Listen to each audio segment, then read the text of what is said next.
આ અમે તો ઘણી જગ્યાએ પ્રોગ્રામમાં જઈએ ને,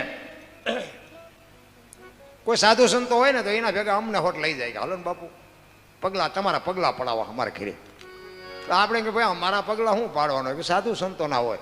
ના ના ના એ કે હાલો હાલો. આપણે સારું હાલો ને જાય રાજી થાય. અમે અહીંયા જાય ચા પાણી બાપાણી કરીને પછી જાય ઘરે જાય ને.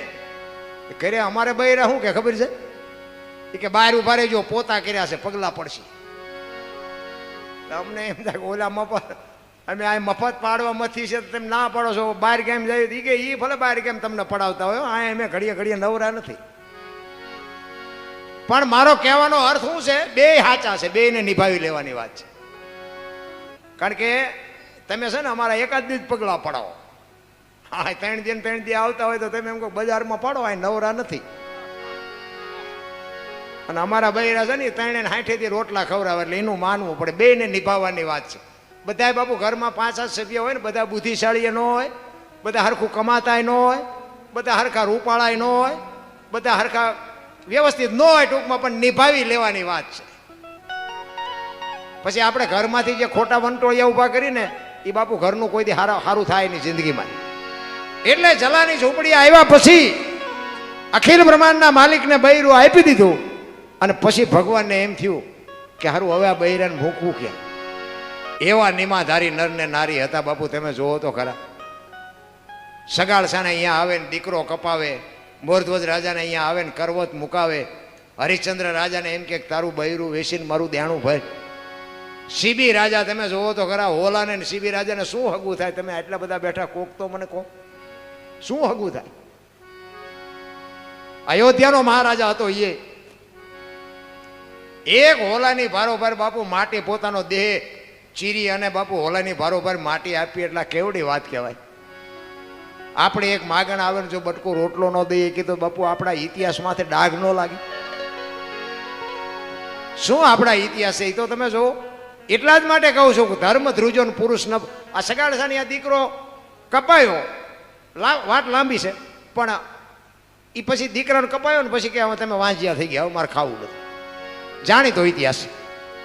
એ થાળીને ઠેબુ મારીને બાપુ એ ઊભા થઈ ગયા ને એ તેથી સગાડસા ભાંગીને ભૂકો થઈ ગયા. હો એ કરે તારી ભલી. આ દીકરો કપાયો ને હવે કે ખાવું નથી, હવે હું કરું? તેથી બાપુ વાણિયાની દીકરી રણચંડી બની હતી. હો જો આ દીકરીઓ આ છે ને દીકરીઓ પોતાનું ઘર પરિવાર કુટુંબ છોડી અને પારકાને પોતાના કરે ને પોતાના પારકા કરે એટલું સમર્પણ છે. આ તો બાપની આબરૂ આડી આવતી હોય એટલે તમારા ઘરનું પાણી ભરે ને તમારા દુઃખ વેઠે. બાકી એ ધારે ને કે તારા ઘરનું પાણી નથી ભરવું, કટકા કરી નાખો તોય ન ભરે. આ પાપડની મેં હમણાં વાત કરી ને, પાપડે ન ભાંગે અને તમે રોતા થઈ જાઓ. શક્તિ છે. તેથી રણચંડી બની બાપુ એક ચંગાવતી વાણિયાની દીકરી સગાળસાને કીધું ઈ કે બેહી જાઓ, તમે બેહી જાઓ, ઈ બાવાને હું સંભાળી લઈશ. નામ સાતું હાલતો થયો ને, ડેલી આડી કરીને આડી ફરી. હો ભાઈ હણકો કાઢી વાળ છૂટા મૂકી હાથમાં કટાર લીધી. એ બાપુ ક્યાં જાવ છો? બેહી જાઓ. કે બેહી જાઓ, જમ્યા વગર નથી જવાનું. અખિલ બ્રહ્માંડનો માલિક ધ્રુજવા માંડ્યો. હો ભાઈ. અને આ દીકરીઓ રણચંડી બને ને, આ તો હું એટલા માટે મેં હમણાં એટલે જ કીધું તમે તમારી જાતને ભૂલી ગયા. મહાપુરુષો તો એમ કે 3 વસ્તુ ઉપર પડદો હોવો જોઈએ. એક અનાજ ઉપર, એક સંપત્તિ ઉપર અને એક દીકરી ઉપર. આ 3 ઉપરથી પડદો હટી જાય ને એટલે એની કિંમત ઘટી જાય. લખવું એને લખી લેજો. એક અનાજ તમારું ઉઘાડવું પડ્યું હોય ને, રસોઈ બનાવેલી ઘરમાં ઉઘાડી પડી હોય ને તમને ખાવાની ઈચ્છા ન થાય. ફળિયામાં હોનાનો હાર પડ્યો ને તો આપણને એકદમ ન હા પડે કે આ હોનાનો હાર હોય. અને એક દીકરી ગમે એવા કપડાં પહેરીને ગમે એવા નાટક કરતી જતી હોય ને એટલે માણા તરત જ એમ કે આ દીકરીમાં કાંઈ છે નહીં. આ 3 વસ્તુ ઉપર બાપુ મહાપુરુષે કીધું પડદો રાખજો. અને પડદો હશે ને તો જ એની કિંમત રહેશે. લખવું હોય તો લખી લેજો. એટલે ઈ ચંગાવતી કહે છે કે બાપુ બેહી જાઓ, જેમાં વગર નથી જવાનું. અખિલ બ્રહ્માંડનો માલિક મીડો ધ્રુજવા. તેથી ચંગાવતી કહે છે કે બાપુ બાપ જાણી તને કહું છું બાવા, મારા પેટ છે મહિના 5. આશરો સીતારામ નો આય કોઈ નો જાય નિરાશ. હવે બેઠો થઈશ માં બાવા, તને જમ્યા વિના નહીં દઉં જાવા. બેહી જા. મારા પેટમાં 5 મહિનાનો ગર્ભ છે ને ફાડીને બાવા રાંધીને તને ખવડાવું, તું ચા હજી અમને ઓળખ? આમ કટાર કરી અને આમ પેટમાં મારવા ગયો તો અખિલ બ્રહ્માંડનો માલિક ચોંટી ગયો, બસ કર માં, બસ કર. તેથી દીકરીએ આબરૂ રાખી હતી, તેથી પુરુષ ટૂંકો પડ્યો હતો. આ અખિલ બ્રહ્માંડના માલિકના વિશ્વનો જો કોઈ ધણી હોય ને તો માં ભગવતી દેવી શક્તિ છે. ધણી છે કોઈક બીજા થઈ ગયા બીજા. અત્યારે મકાન હોય કે આ કોનું મકાન? ફલાણા ભાઈનું. ગાડી હોય કે આ કોની? ફલાણા ભાઈની. બેનનું છે નામ જ નથી આવતું. તમે જો એક સંતાન હોય, માં 9 મહિના ઉદરમાં રાખે, એનો જન્મ આપે, લાલન પાલન કરે, બેહતા બોલતા ખાતા પીતા બધું માં શીખવે. નામ હોય બાપાનું લાગે, બોલો ને કે માનો જેટલો ભોગ છે એટલો બાપનો છે, બધાને ખબર છે. તો એની વાય ફલાણા ભાઈ એવું જ હોય, ફલાણા ભાઈ ફલાણી માં એવું ન હોય.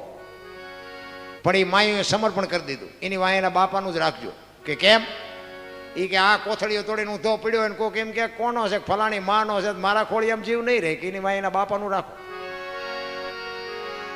કોક કપાતરના કટકા જો પાકે અને કોક એમ કે ફલાણી માનો છે તો માયા 9 મહિના રાખ્યો, મને બાપુ મારા ખોળિયામાંથી જીવ રહે નહીં કે એના વાય એના બાપાનું ભલે રહ્યું, માન નથી જોતું. આ સમર્પણ છે. અને હારા છે ને એની વાય માનું લાગે. આ હનુમાનજી કોનો? અંજનીનો. કર્ણ કોનો? કુંતીનો. ભીષ્મ કોનો? ગંગાનો. શિવાજી કોનો? જીજાબાઈનો. ગાંધીજી કોનો? પુતળીબાઈનો. હારા હારા બગડેલા બાપા માં આપણા, બગડેલા આપણા. માં છે ને, માં બધે ઉપર બેઠી. ધજામ જાઓ, આરાસુર જાઓ, પાવાગઢ જાઓ, ચોટીલા જાઓ, બધે જાઓ ને માં ઉપર બેઠી. શું કામ? મારા સંતાનની નજર રે. બાપા બધા ભોંયરામ છે, રિયા રિયા સલમુ દાબે. માન બાપમાં ધરતી ને આસમાન જેટલો ફરક છે. માં તો માં છે, મોઢે બોલો માં, હાથે નાનપણ સાંભળે. એ મલક બધાની. હું તો એમ કહું કે તમે કોઈ પણ કાર્ય કરવા જાઓ ને, એક માને પગે લાગીને જાઓ ને, આખી દુનિયામાં જો ક્યાંય પગે લાગવું પડે તમારો ગુલામ થઈ જાવ. ભલામણ અખિલ બ્રહ્માંડના માલિકના મંદિરમાં જાઓ અને અહીંયા પગે ન લાગો ને તોય બાપુ એ તમને કાંઈ ન કરે. કાંઈ એની જનતાને પગે લાગીને આવ્યો છે. અરે હું તો અહીંયા સુધીની વાત કરું કે મા બાપને પગે ન લાગો તો કાંઈ નહીં, પણ તમારા હાટું થઈને તમારા મા બાપને બીજાની પાસે પગે લાગવા જવું પડે એવો ધંધો ન કરતા, તોય મારો નાથ નોંધ કરશે. એવા કામ ન કરતા કે તમારા હાટું થઈને તમારા મા બાપને કોકની પાસે કગરવું પડે. માન બાપ જેવા બાપુ આ દુનિયામાં કોઈને વ્યામ હોય તો કાઢી નાખજો ભાઈ. મને તો એમ થાય કે શું સારું મા બાપ. અને અત્યારે જે અત્યારના જે મા બાપ છે ને, એમને પહેલાના સમયમાં એમની તો કઠણાઈ છે. અત્યારે જે વડીલ થયા ને એમની કઠણાઈ. એ જેથી જુવાન હતા ને તેથી એમના મા બાપ આમાં ઊભા નહોતા રહી શકતા, કે આમ અવાજ નહોતા કરી શકતા, બોલી નહોતા શકતા, હોવું કોઈ હાવું હામું નહોતા બોલી શકતા. હવે એ અત્યારે ગઢા ધ્યાન હતા, અત્યારે પરજા હામું નથી જોઈ શકતા. હવે એમને તો તેથી એ દખ હતું ને આજે દખ ને દખ જ છે. અત્યારે છોકરા ડક ડખાવે ને છોકરાની વહુ ડક ડખાવે. પેલા બાપા ડક ડખાવતા હતા, માએ ડક ડખાવતા. તો આમને તો હક આવ્યું જ નહીં, ઠેઠું જ. એટલે કહું છું બાપુ, માને બાપને બાપુ સાચવજો બેટે. અને એને કાંઈ ન જોયું બાપુ, એને આખી દુનિયાની મોજ કરેલી છે.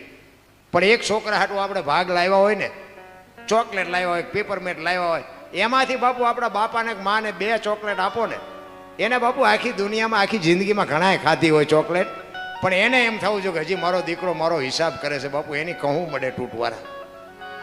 એટલે માને ને બાપને બાપુ યાદ રાખજો. હું કોઈ નથી કહેતો કે તમે કથા ને મંદિર ને આ ને તેને બધું કરો. મા બાપને સાચો જિંદગીમાં બાપુ તમારો દી મોળો ન ઉગે, એ આપણી ગેરંટી.